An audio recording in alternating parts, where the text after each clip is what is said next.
Bueno, muy buenas tardes. ¿Cómo están, señoritas, jóvenes?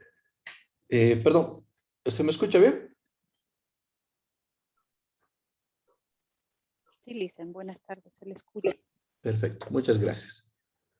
Muy bien, vamos a empezar, por favor, la clase de hoy, nuevamente con fecha 18, con la lista, por favor. Yo creo que ya estamos, bueno, 2 de la tarde, hora de ingreso. Ahí está. Bueno, Alejandra Ramírez. ¿No? Ángela Mamani. Poco. Dylan. ¿No? Itzia. Presente, Lisa. María Arlet. Ocampo. No.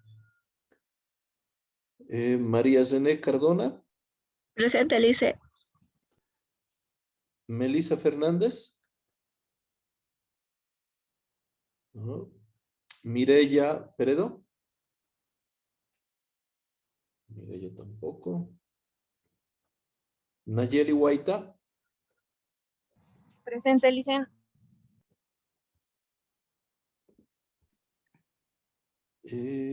Después Raquel Delgado. Presente, Lice. Jessica Quinteros. Presente. Juliana García.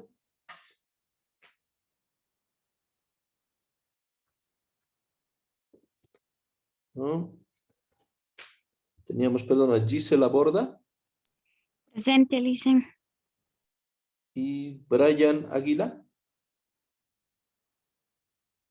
No. Y también teníamos, perdón, a la señorita Sonia. Sí, presente. Sonia Gutiérrez, ¿no? Perfecto. Muy bien. Empecemos entonces, por favor, chicos. A ver, el día de ayer estábamos hablando sobre pautas de lo que es la historia, de dónde viene todo lo que es la psicología laboral, pero son antecedentes muy amplios de la área de estudio que deberíamos tener. Ahora sí. Déjenme ver, aquí estamos. Ya ayer teníamos como parte ya de avance el trabajo. Está ya tanto en el Moodle como en el WhatsApp, si lo han podido ver.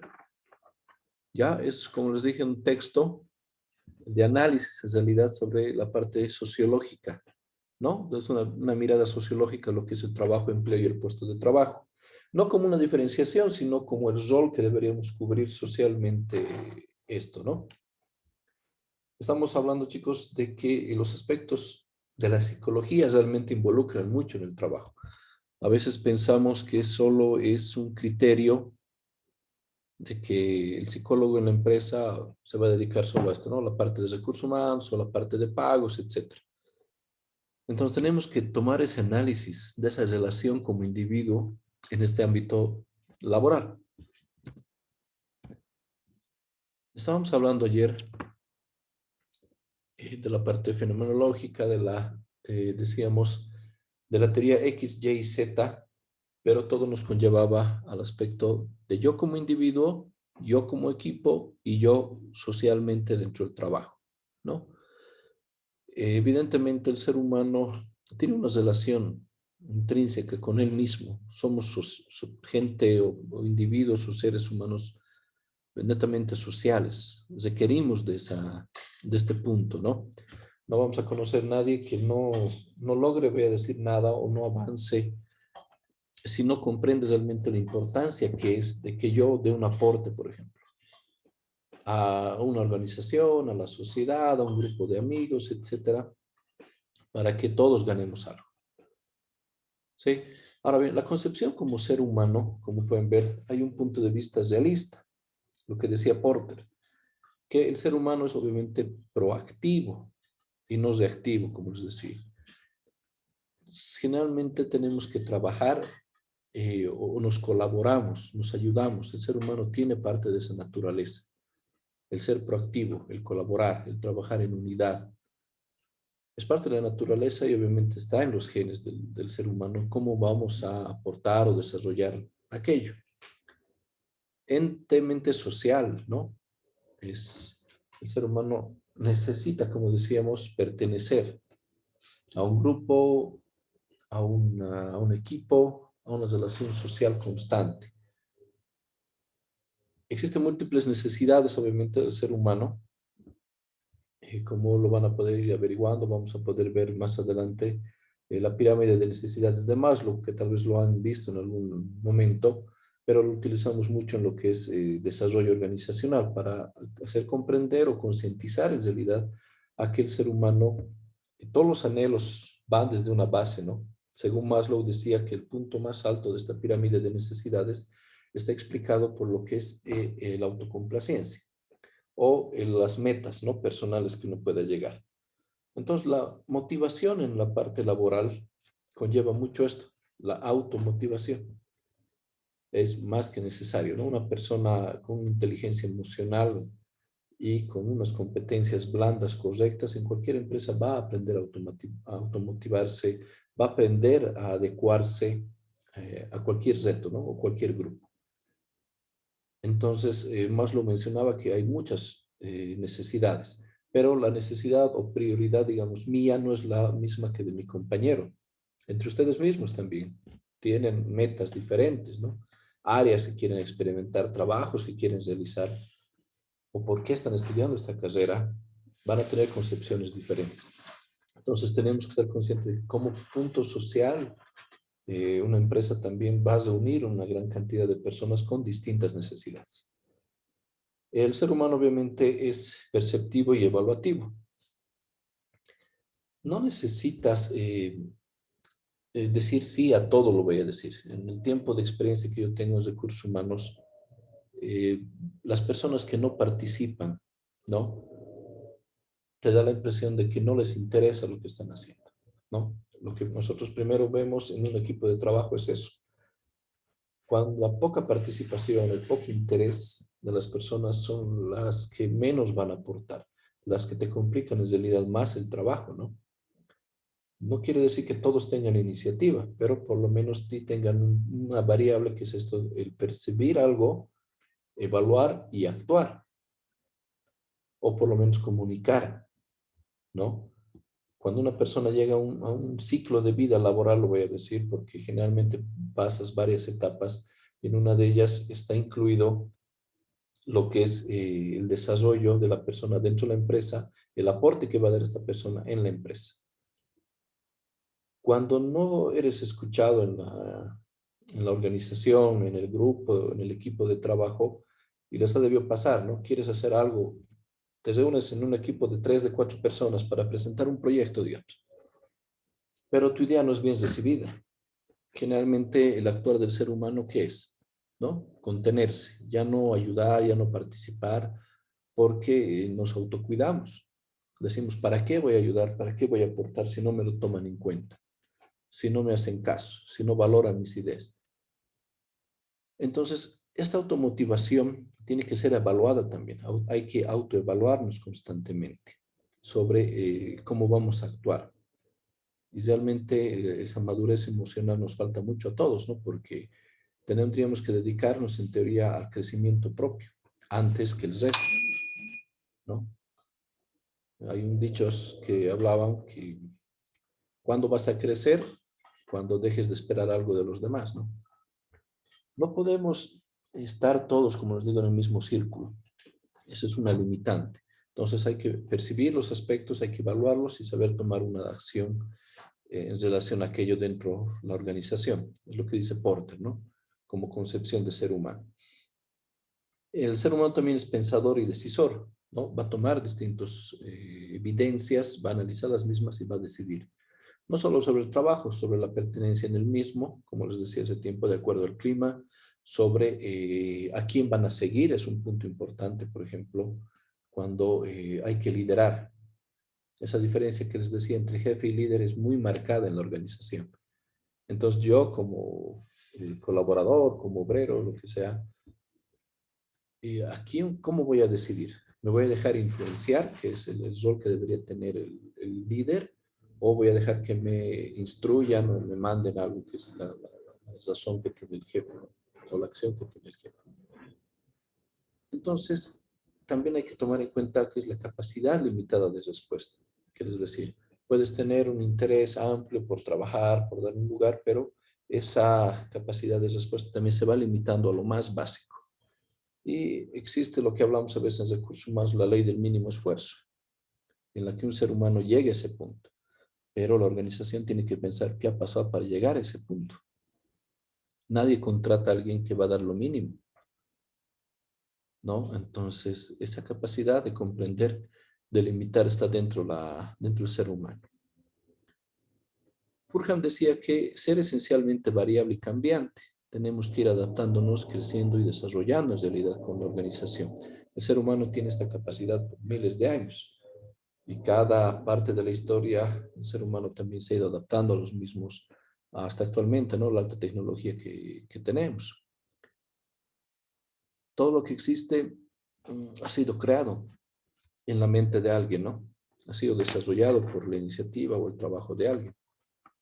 Pero todo ser humano tendríamos esta necesidad de ir cambiando, de ir mejorando. Además, el ser humano es multivariado y multivariante. ¿Por qué creen que a veces no desarrollamos muy bien los equipos de trabajo? En cualquier instancia, ¿no? Esa adaptabilidad que deberíamos tener no se desarrolla adecuadamente ni correctamente en varios equipos de trabajo, en lo que quisiéramos mostrar o tener. No voy a decir el ego, pero sí una poca relación con lo que nosotros comprendemos para el trabajo. Es algo que Furman habla que tenemos que ser multivariados y sabernos adaptar rápidamente a todos los aspectos que deberíamos tener. Ahora, cuando hablamos de trabajo, Blanche decía que existe una pluralidad de significados referidos al mismo.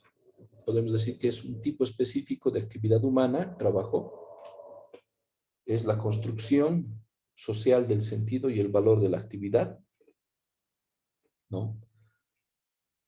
Es la inversión consciente e intencional, ojo, intencional, de una determinada cantidad de esfuerzo para la producción de bienes, la elaboración de productos o la realización de servicios con los que satisfacer un tipo de necesidad humana, que serían nuestros clientes.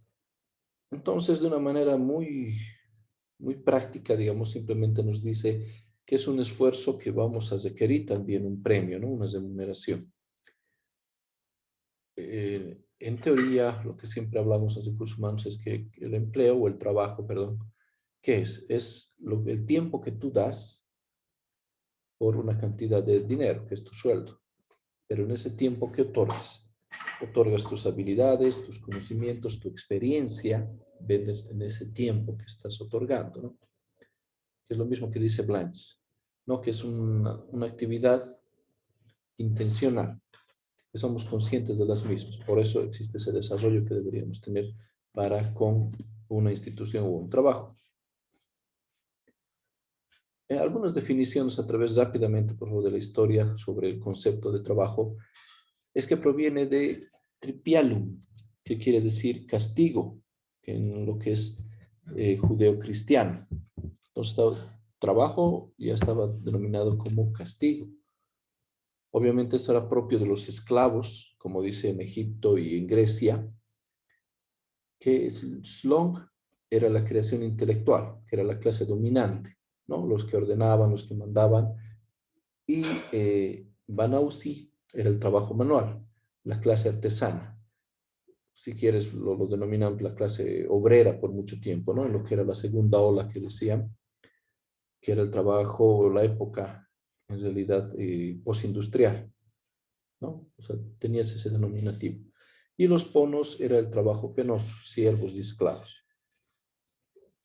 Sin entrar a algo muy subjetivo, si te das cuenta, estos tres clases de aspectos se puede referir a cómo se ha marcado todavía el trabajo en las organizaciones o instituciones, que la clase dominante, ¿quién serían? Los gerentes, los dueños, los jefes, ¿no? Uno se antepone en aquello. La clase manual o artesana sería las personas administrativas de una empresa y obviamente los ponos en este caso serían los siervos o los esclavos.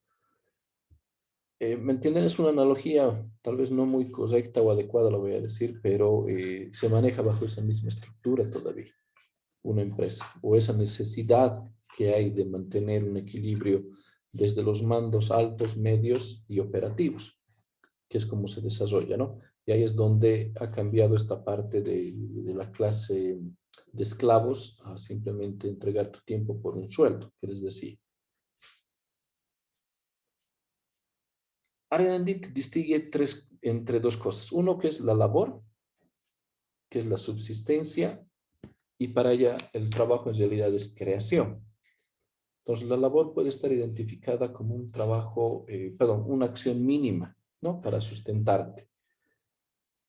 Puede ser la agricultura, puede ser cualquier razón para que vivas todavía, ¿no?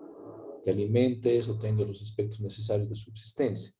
Pero para ella decía que el trabajo más bien es la creación de algo.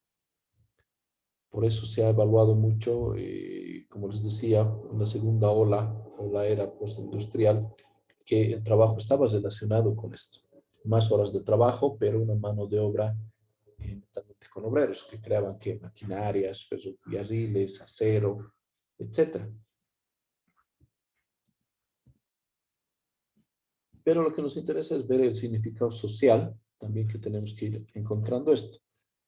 Hasta la Revolución Francesa, la posición social determinaba el tipo de actividad que ibas a desarrollar. Nuevamente estábamos en un punto alto donde se instruía lo que tenías que hacer o a qué personas o bajo qué desarrollo.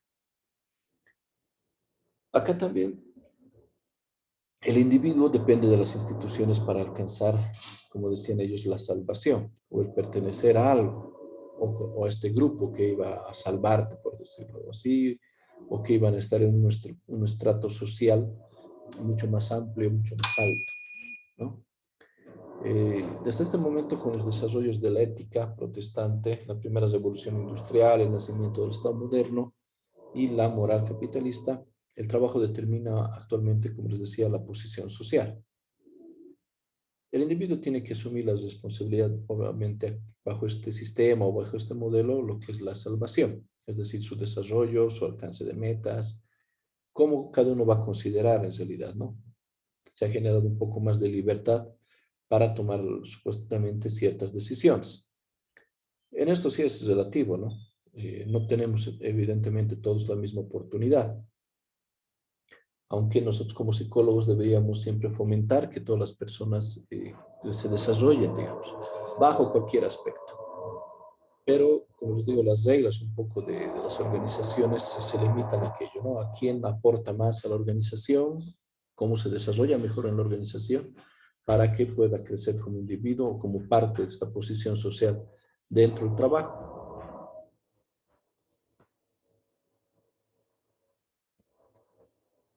Hay algunas características del trabajo como el fenómeno social a partir del siglo XVIII.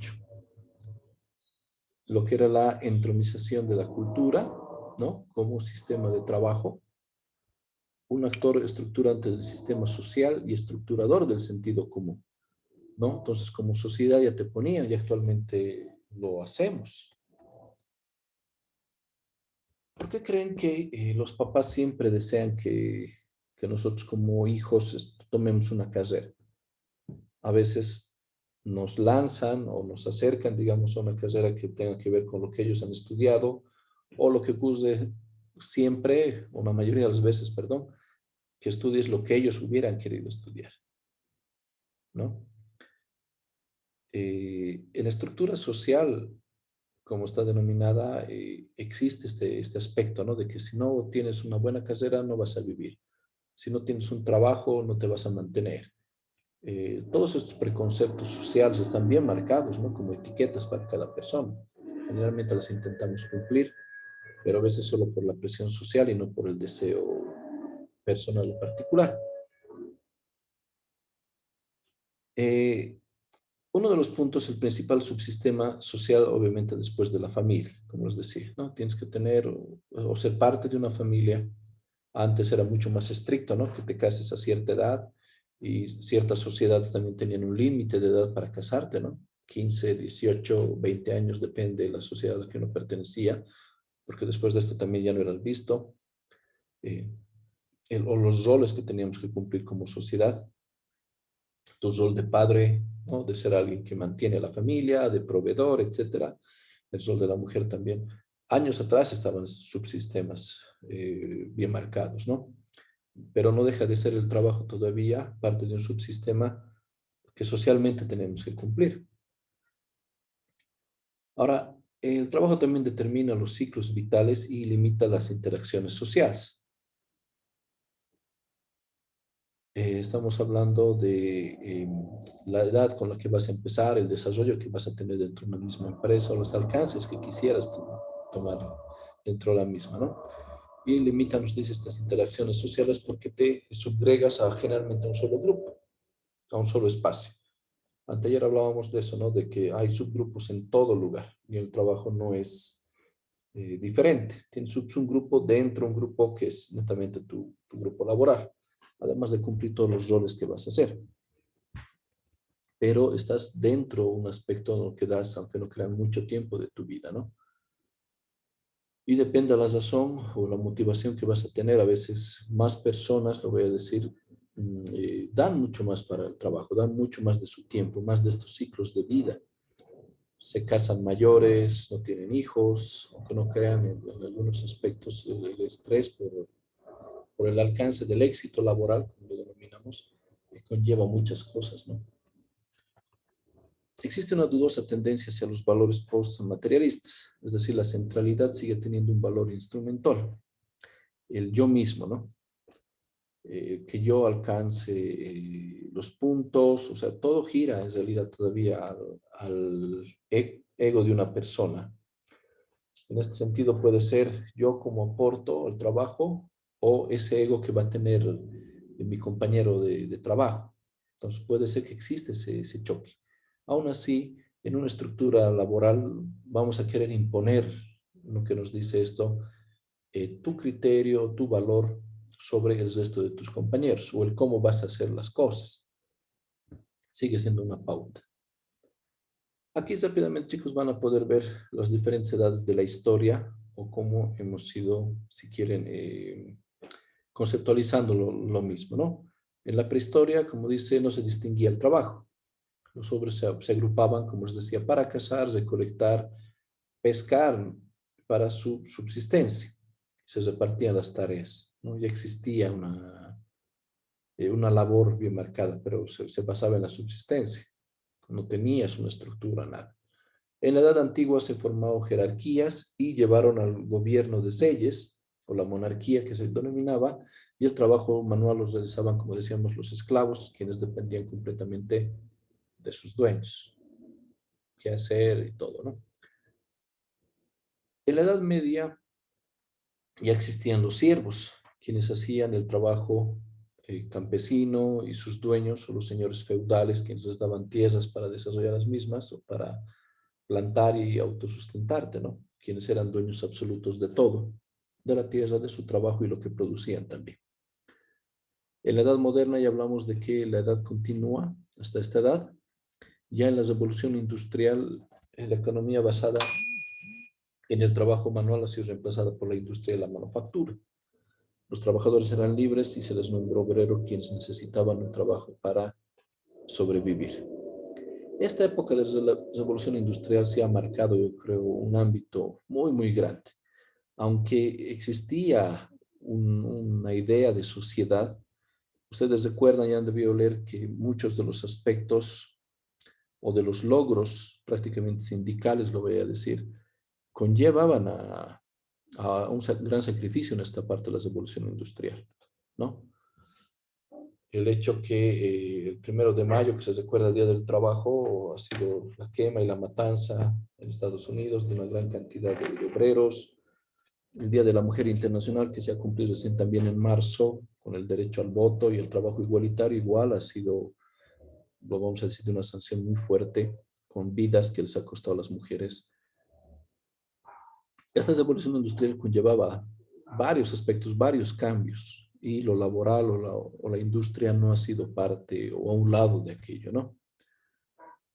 Y en la actualidad, obviamente, gracias a los avances tecnológicos y científicos, existen más variedades de trabajo.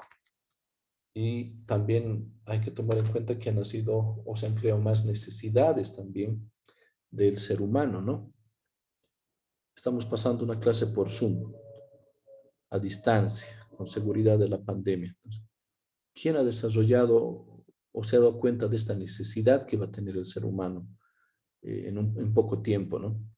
Cada una de las herramientas, de las miles de aplicaciones que hay, de los miles de millones de páginas o facilidades ahora para trabajar, han sido obviamente desarrollados por la necesidad humana y van a seguir desarrollándose de acuerdo a más necesidades que podamos llegar a tener.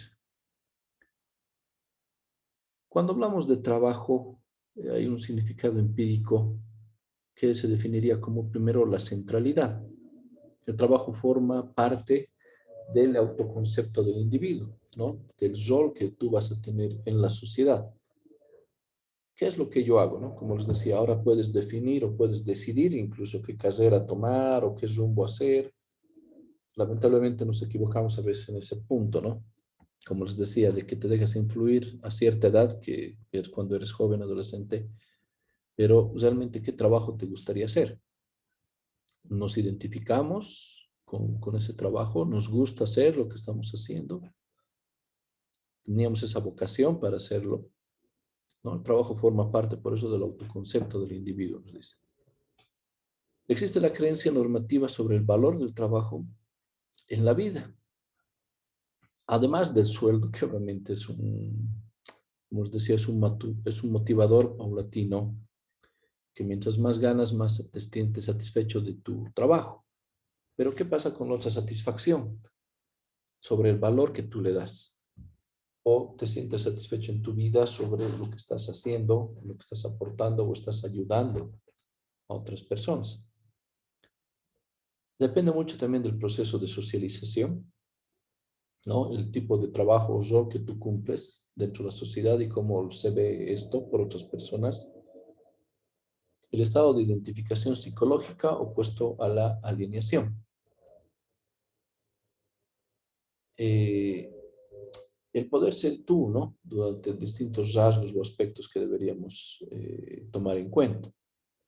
Y la centralidad también implica la importancia de nuestro trabajo y no la inversa, ¿no? No que, como les decía, que te desmotives, que no valoren tu trabajo, sino cada uno tiene que tomar ese lugar. Tienes que centrarte como ser humano que el trabajo es un punto necesario. El trabajo siempre va a ser una salida correcta, creativa al desarrollo de una persona en la sociedad, pero a veces está encaminado o está muy enfrascado cuando la organización deliberadamente no ve eso del ser humano, no valora aquello o el aporte que podría dar en realidad del ser humano. Viendo el trabajo desde la ética de los derechos y deberes que tendríamos que comprender, el punto de la ética laboral viene desde los aspectos, ¿no? del cumplimiento. Las creencias normativas no caracterizan, ¿no? del protestantismo, sino de un sistema en fases avanzadas del desarrollo industrial. ¿Cuántas personas podemos considerar en realidad? O sea, ¿cuál es el rol que tú cumples? Lo vamos a decir ya como parte del trabajo de una organización, ¿no? Si tú, lo que les decía, si tus creencias o tus valores personales están de acuerdo a los valores de la empresa, a veces lo que necesita la empresa va en contra de lo que tú quieres o de lo que puedes hacer.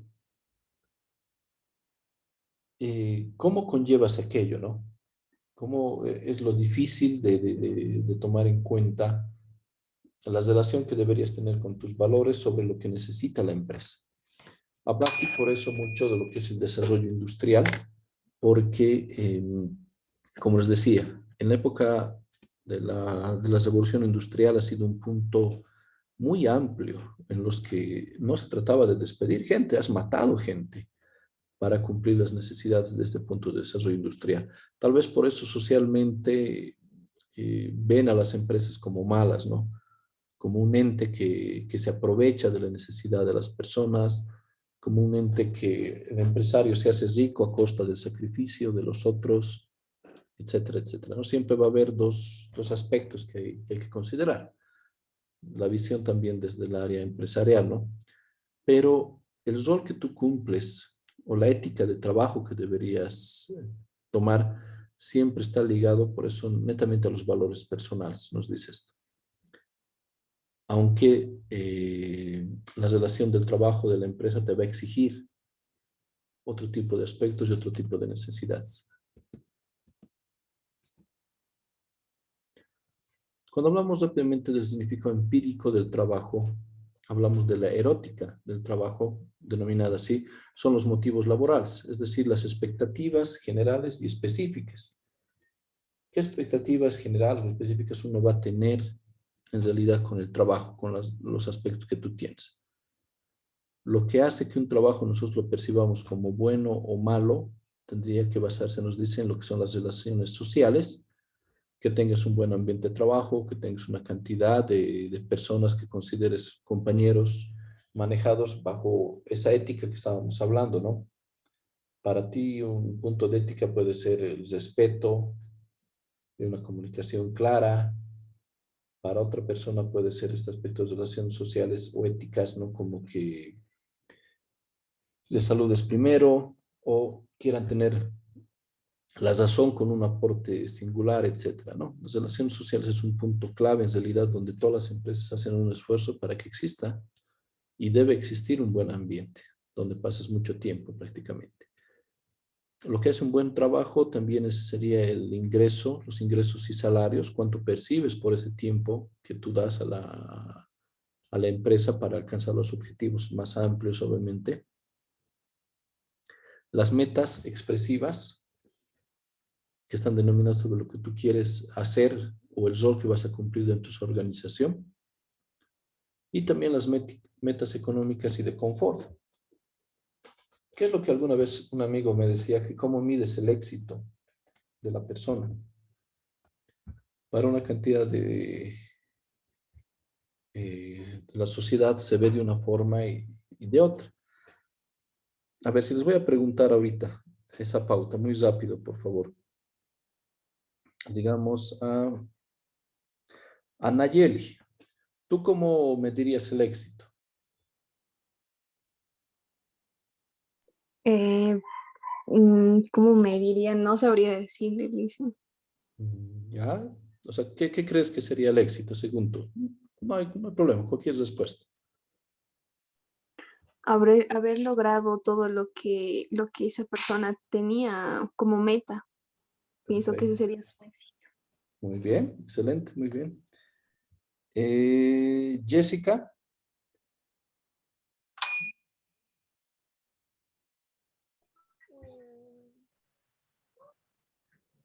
Como lo que decía mi compañera, todas esas metas que tenemos y después lo logramos y nos aparecen nuevas metas y seguimos logrando. Y vemos cómo éramos antes y cómo somos ahora y hemos logrado eso, lo que teníamos que alcanzar nuestras metas. ya, muy bien. Chicos, si yo les diría, no voy a decir absurdamente, pero hay este criterio de una cantidad de personas que te dice que el éxito se mide por el auto que conduces. ¿Creen que es correcto? A ver, ¿qué me dices, Brian?